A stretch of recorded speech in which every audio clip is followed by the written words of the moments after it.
Putz. Oi, gente, boa noite. Que Deus abençoe a todos vocês. Vamos começar, então, com a nossa oração. Senhor Jesus, Mestre amado, Divino amigo, como sempre, Pai, começamos a nossa oração agradecendo a Tua bondade, o Teu amor, a Tua proteção em nossas vidas, agradecendo, Pai, todas as coisas que nos acontecem, mesmo aquelas que não nos trazem felicidade, mas nos trazem ensinamentos. Porque a vida, que a gente está aqui nesse mundo, Senhor, para aprender.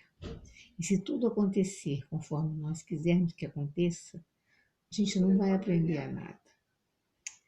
Que Deus abençoe a todos vocês. Tá ok?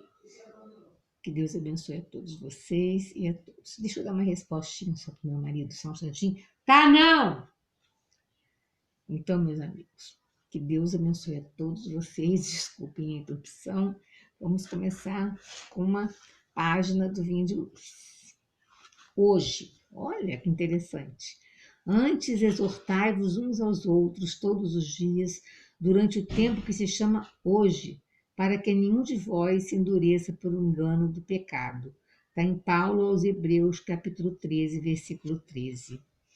Gente, o que acontece? A gente sempre espera o dia de amanhã para fazer alguma coisa certa. A gente espera sempre o amanhã para poder agir. A gente espera sempre o amanhã para poder pedir desculpas. A gente espera sempre o amanhã para fazer as coisas que nós deveríamos fazer hoje.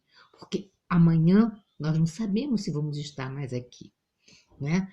Para a gente desencarnar, é só um segundo.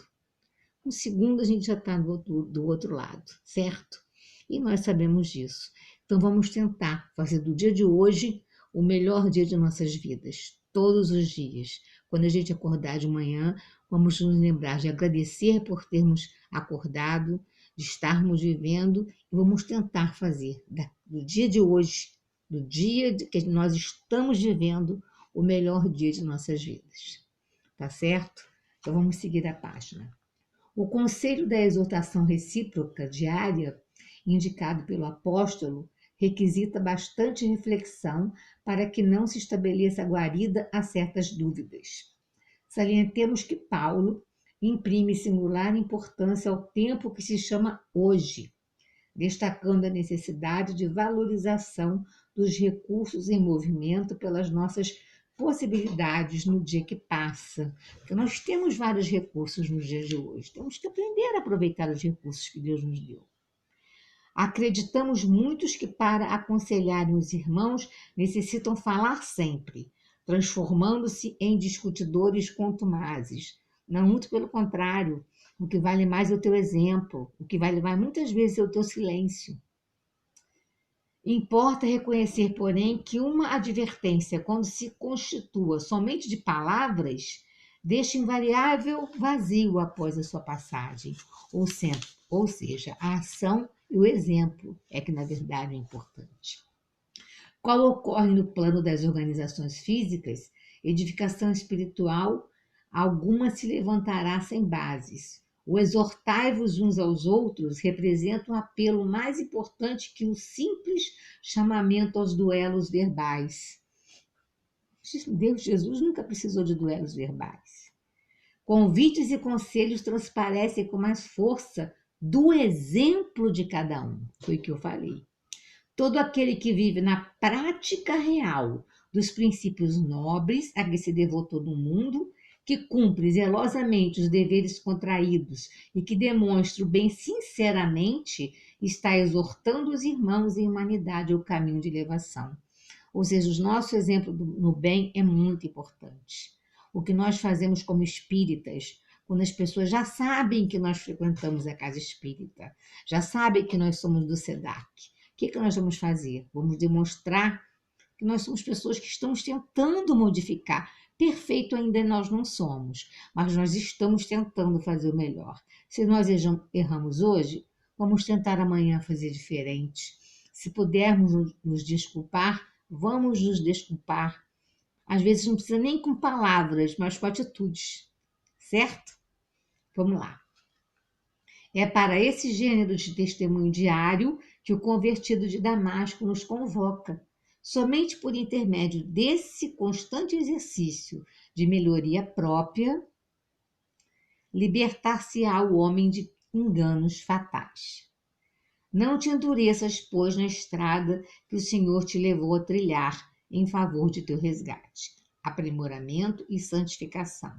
Recorda a importância do tempo que se chama hoje. Então vamos fazer de hoje o melhor dia da nossa vida. Hoje está quase acabando. Vamos pensar em amanhã. Vamos tentar transformar em amanhã num dia maravilhoso, num dia bom. Não num dia que a gente consiga fazer tudo o que quer, que tudo aconteça de acordo com a nossa vontade. Não, gente. Mas um dia em que nós tornemos a vida do outro mais bonita, que nós tornemos a vida do outro mais fácil, que nós façamos para o outro uma coisa muito boa que o torne feliz. Olha que bacana. Em vez de pensar só em sermos felizes, vamos tornar a vida do outro melhor. Por que não? Vamos fazer a comida que o outro gosta. Vamos arrumar a casa como o outro gosta. Vamos fazer o carinho que o outro está precisando. Vamos dar a palavra amiga que o outro precisa. Certo? Desculpem a malcriação da minha filha. Ela, hoje, agora, não sei o que aconteceu na internet dela, ela está nervosa. Então, me perdoe. Bem, continuando os nossos estudos de hoje, eu vou falar sobre a pluralidade das existências. Certo, gente? Eu já conversei com vocês aqui.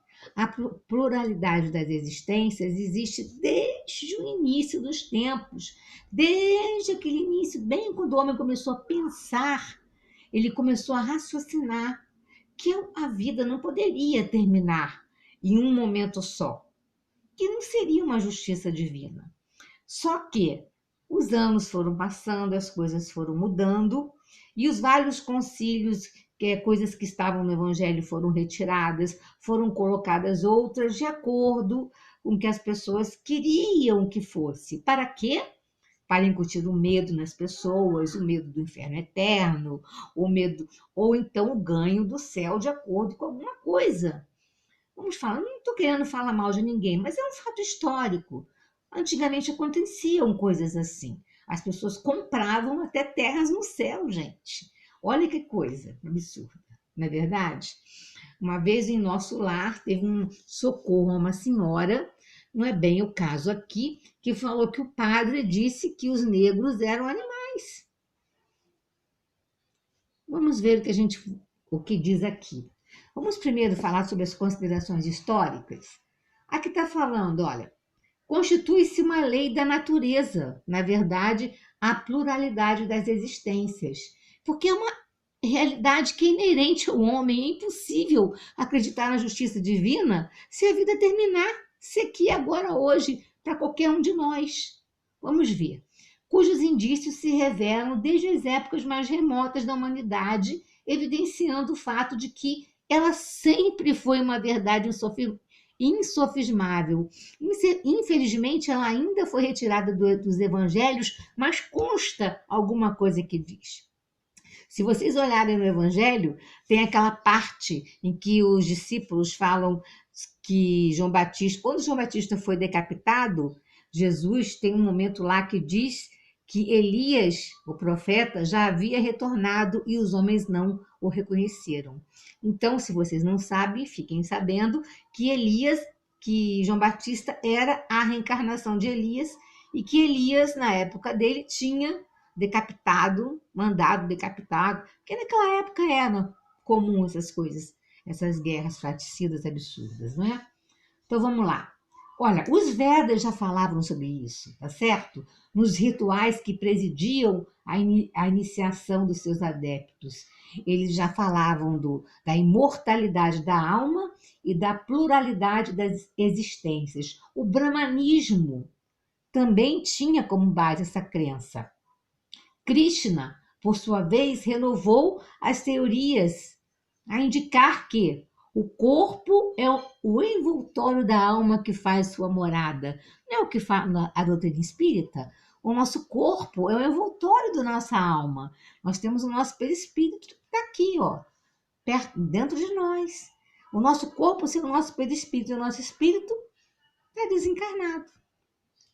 Bem, Buda foi ainda mais incisivo ao afirmar, olha que interessante o que Buda falou, uma vida curta, uma vida longa, um estado mórbido, uma boa saúde, o poder, a fraqueza, a fortuna, a pobreza, a ciência, a ignorância, tudo isso depende de atos cometidos em anteriores existências. Ou seja, dependendo das existências anteriores, nós podemos ter isso que ele falou, boa saúde ou má saúde, pobreza ou riqueza, saúde ou doença. Muitas coisas podem acontecer, mas sempre acontecerão, nunca por castigo divino, mas para nosso aprendizado, porque nós vamos querer que assim seja, a não ser que nós sejamos tão involuídos que nós não possamos nem escolher. Mas nós já temos alguma bagagem para poder chegar lá em cima e saber. Porque quando a gente desencarna, as coisas vêm assim, batem fundo em nós e nós sabemos o que devemos fazer para nos recuperar, né? Então vamos lá.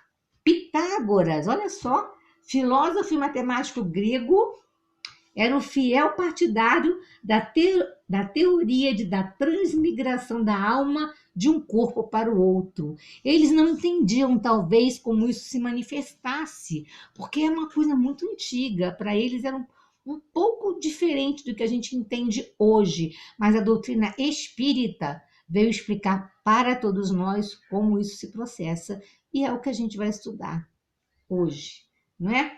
Tem outra pessoa aqui, ó, Orígenes, importante filósofo e teólogo da igreja grega, admitia a pré-existência da alma.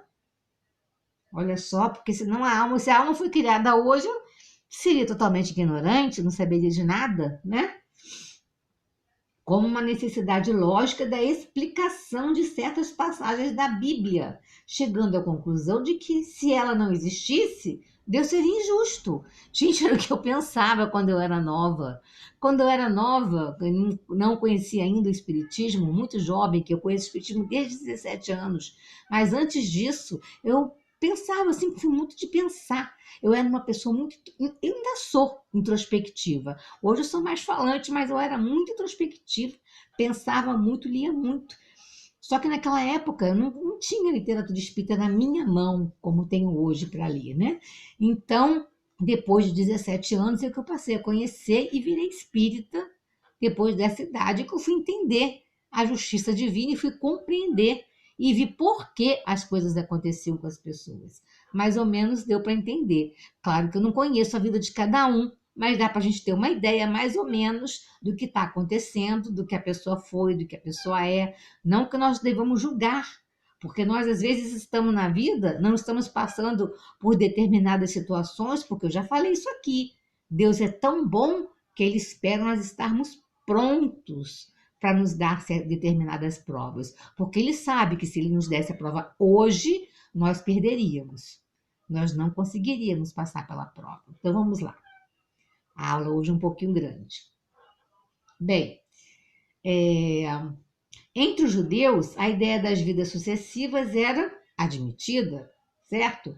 A crença no renascimento dos espíritos encontra-se indicada verdadeiramente no Antigo Testamento, porém, muito mais claramente nos evangelhos, como se pode verificar em algumas de suas passagens, como eu já falei. Só que os concílios, tudo isso foi mudando para o poder da igreja, para que tudo aquilo dominasse e criasse suas raízes, certo? Então vamos lá. Platão, uma das maiores figuras da filosofia de todos os tempos, concebia a chamada teoria da reminiscência, segundo o qual a gente não aprende, a gente recorda o que a gente já viveu, recorda o que a gente já aprendeu, e é interessante, é verdade mesmo. Na verdade, a gente só recorda. Por isso que tem muitas pessoas que você vê que tem uma facilidade incrível para certas coisas, tem uma facilidade incrível para português, matemática, tira notas boas, aprende com uma facilidade que é uma beleza. Tem outras que têm dificuldade, mas tem umas que vão embora. Aí as pessoas falam, nossa, como fulano é inteligente. Na verdade, ele está lembrando muito mais das coisas, porque aquilo ficou muito gravado dentro dele, ou talvez ele tenha reencarnado um pouco tempo depois do desencarne, né? Bem, a ocasião para isso é o encontro com as coisas deste mundo, o qual desperta na alma a recordação das ideias e lembranças. No sistema de Platão, a doutrina da reminiscência exerce três funções importantes. Eu vou ler, tá? Uma prova da preexistência da espiritualidade e da imortalidade da alma, estabelece uma ponte entre a vida antecedente e a vida presente, porque a vida continua, a pessoa só está lembrando do que aconteceu antes, certo?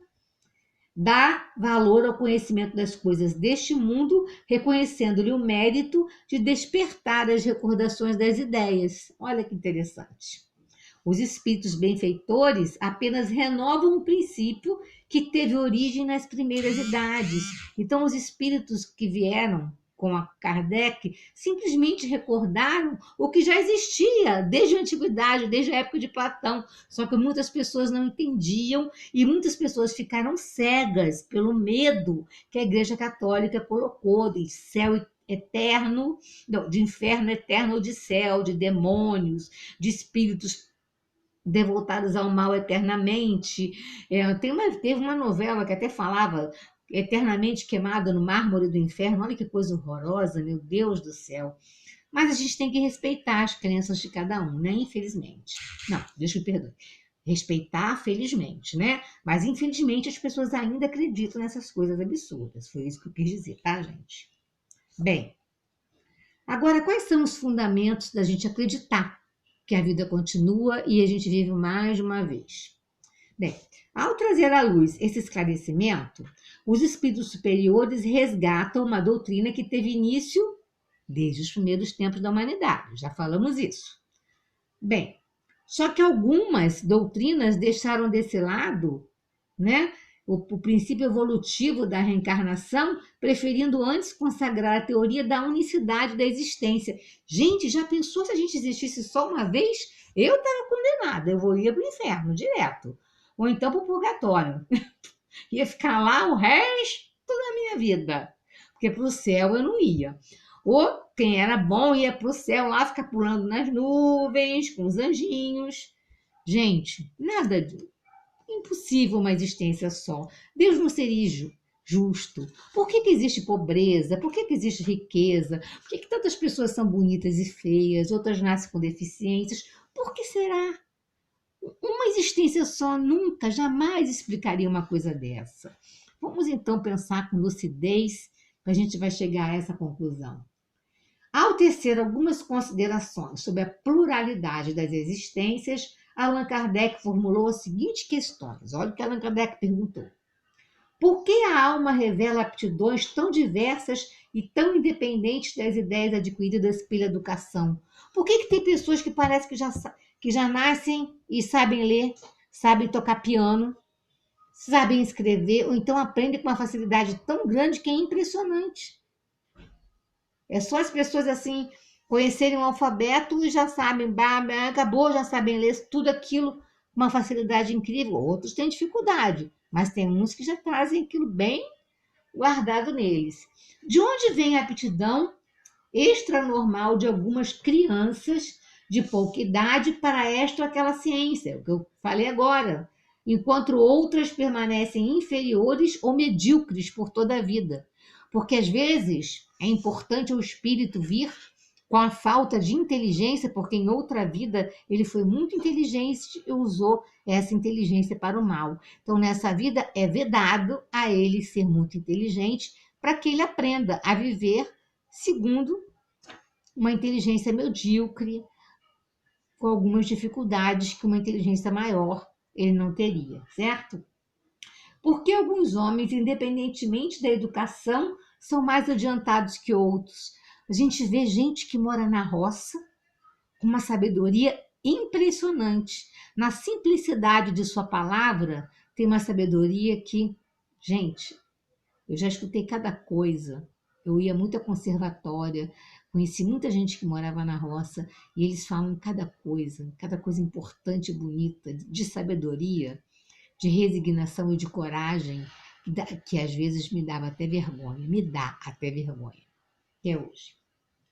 Se a existência presente deve ser decisiva para a sorte futura, qual é na vida futura, respectivamente, a posição do selvagem e a do homem civilizado? Estarão no mesmo nível ou estarão distanciados no tocante à felicidade eterna?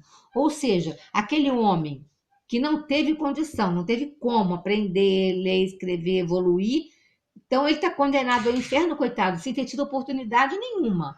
Ou então aquela criança que morre tem idade. Antigamente dizia que ficava no limbo. Gente, que coisa absurda. Acreditar que aquela criança ficava no limbo eternamente, porque ela não teve tempo nem de fazer o bem, nem de fazer o mal. Então veja bem, olha só, o homem que trabalhou toda a vida para melhorar-se estará no mesmo plano daquele que permaneceu inferior, não por culpa sua, mas porque não teve tempo nem possibilidade de melhorar. Repito, o homem que trabalhou toda a vida para melhorar-se estará no mesmo plano daquele que permaneceu. Porque tem muitas pessoas que trabalham a vida inteira para se melhorar e outras que só vivem para curtir e para viver. Será que ele está no mesmo plano dessas pessoas?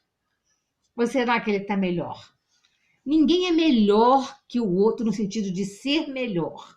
Mas espiritualmente ele está mais evoluído, com certeza, porque ele procurou fazer de sua vida alguma coisa digna e boa. Ele não deixou a sua vida passar, deixando passar momentos bons, porque a gente tem que ver a oportunidade quando ela surgir. Surgiu a oportunidade de fazer alguma coisa boa, ó, vamos pegar e vamos ajudar, porque é aí que está. A oportunidade passa e muita gente sequer presta atenção em ver, porque muita gente está tão focado só em si mesmo, só em seus problemas, que só vê o que acontece consigo mesmo, não olha para o lado e vê o que está acontecendo à sua volta. Então vamos pegar a oportunidade de ajudar o outro sempre, porque existe todo dia, nem que seja o bom dia de manhã com um sorriso bem bonito. Vamos fazer isso. Então vamos lá. Há uma doutrina que possa resolver essa questão?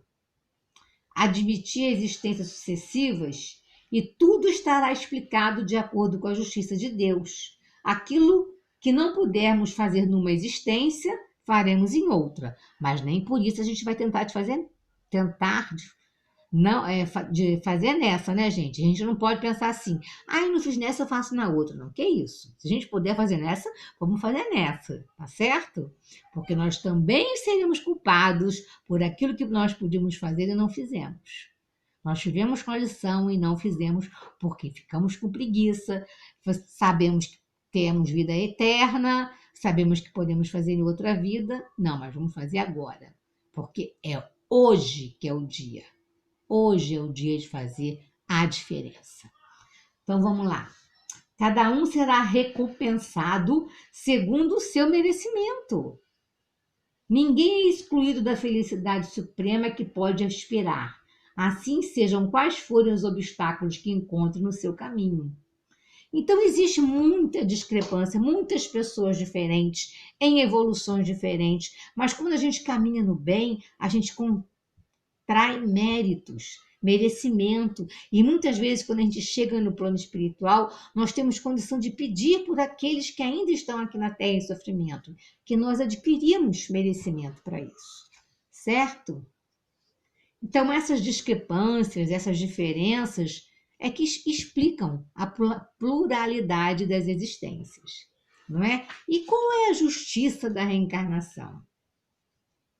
Bem, o princípio da pluralidade da existência do espírito é o único que satisfaz a razão no tocante à ideia que se tem da justiça de Deus.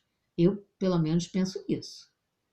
Quanto às diferenças individuais, tais como posições sociais, enfermidades, poder, saúde, satisfação nos sentidos, etc. Porque senão o mundo não teria sentido nenhum, né? Seria viver por viver, né? Desse modo, o princípio da reencarnação é o único capaz de explicar o presente e renovar o que? As nossas esperanças no futuro melhor. Um arrependimento no momento da morte já é para nós uma grande coisa, né? Nem que a gente se arrependa de um erro que a gente cometeu no momento que vamos desencarnar. Para nós já é uma coisa maravilhosa, certo, gente? Então vamos todos os dias procurar fazer como se fosse o último, certo? A reencarnação se contrapõe à unicidade da existência. Eu já até disse por quê, né? Allan Kardec indaga, ele faz uma pergunta para os benfeitores espirituais. E Allan Kardec, que é o codificador da doutrina espírita, né? Ele fazia essa pergunta e perguntava aqui, tinha resposta e mandava as mesmas perguntas para outros países que não tinham, como não tinha facilidade de telefone, telégrafo, e as pessoas respondiam igual para ele poder escrever no Livro dos Espíritos em toda a codificação, certo? E foi assim que ele escreveu. Ele era um cientista, um educador, e nunca escreveu nada que não fosse comprovado. Veja bem, ele perguntou: o número das existências corporais é limitado ou o espírito se reencarna perpetuamente? O que vocês acham? A cada nova existência, o espírito dá um passo na senda do progresso. Porquanto se despojou de todas as suas impurezas, não precisa mais da prova da vida corpórea. Mas ele dá um passo de cada vez. Normalmente ele não se despoja de uma vez só de todas as coisas, a não ser que ele já seja um espírito evoluído. Mas ele não é, ele vai pouco a pouco, né? Portanto, pelo princípio da reencarnação, o espírito, no itinerário da sua perfectibilidade, terá pela frente a oportunidade de novos renascimentos. Para quê? Reparar os erros que ele cometeu, né, gente? Assume compromissos de quê? De novas provas. Muitas vezes ele não cumpre o compromisso, mas nós temos compromissos reencarnatórios, sim, que fizemos lá no plano espiritual.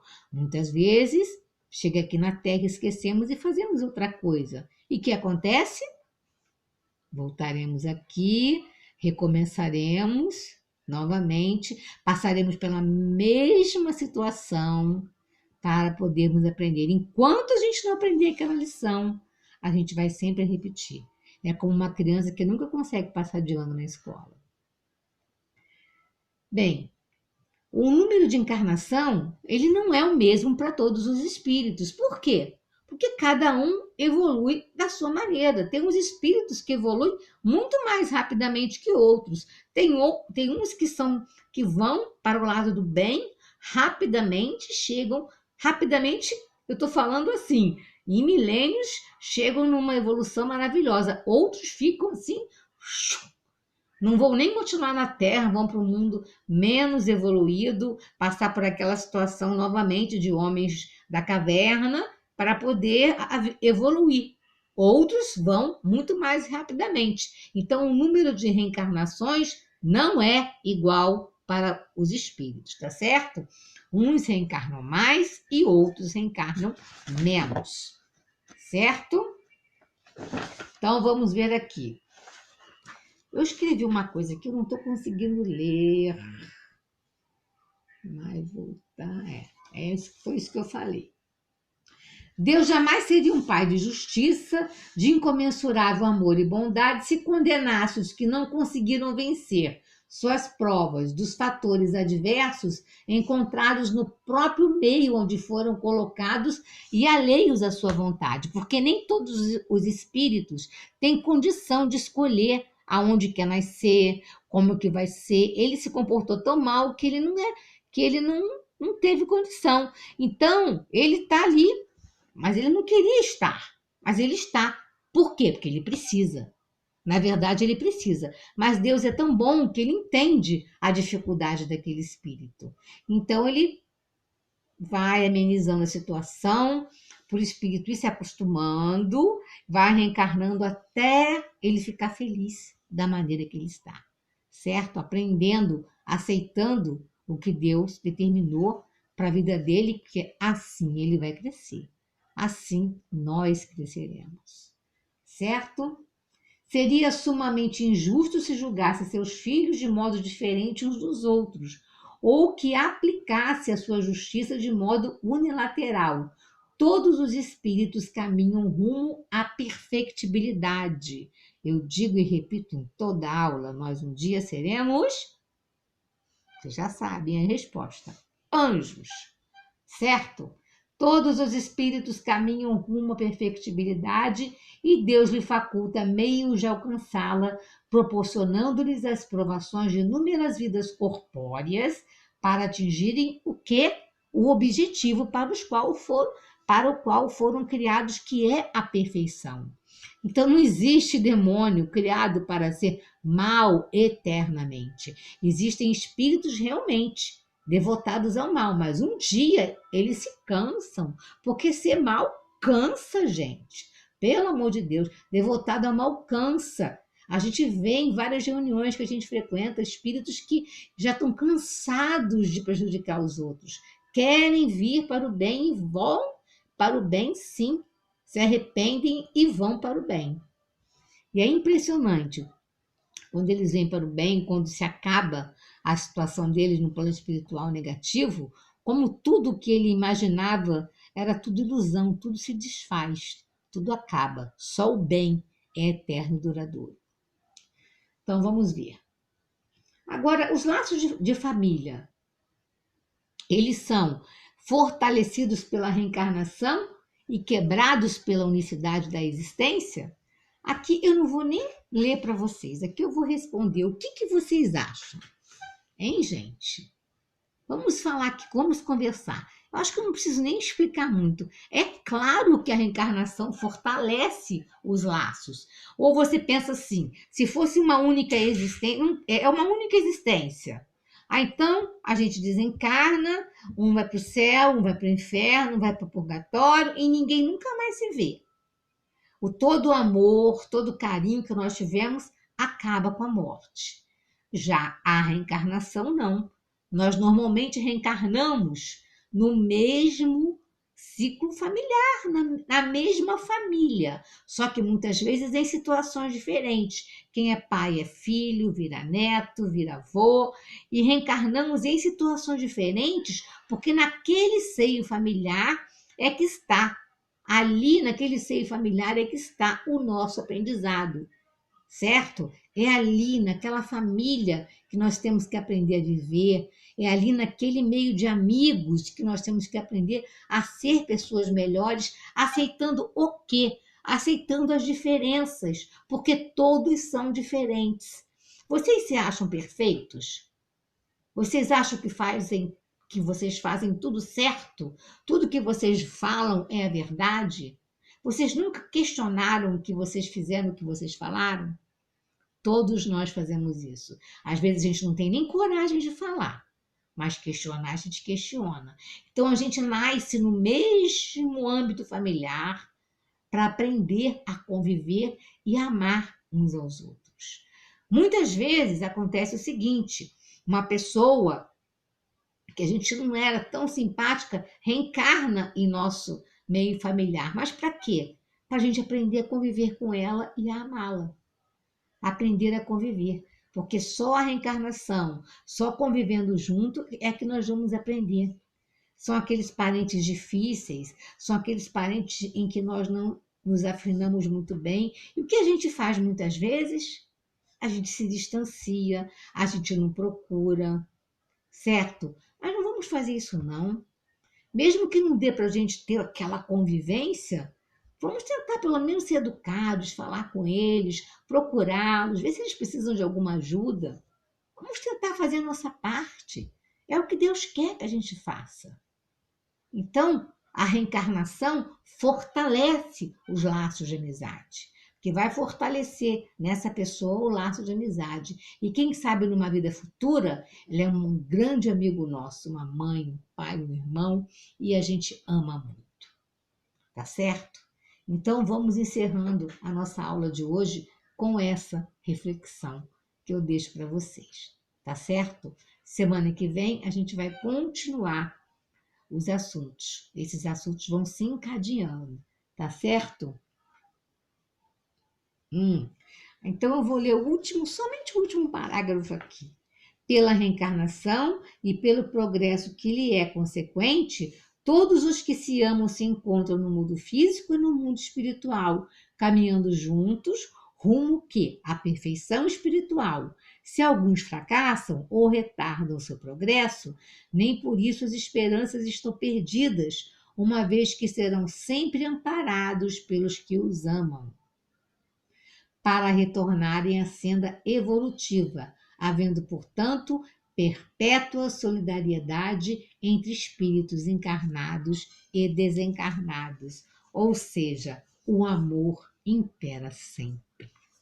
Então, encerrando a nossa aula de hoje, vamos à nossa prece.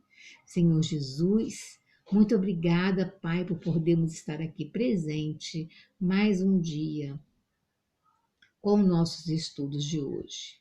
Senhor Jesus, abençoa cada um, a cada lar, a cada família. Abençoa o Brasil, Passa Quatro, o mundo inteiro.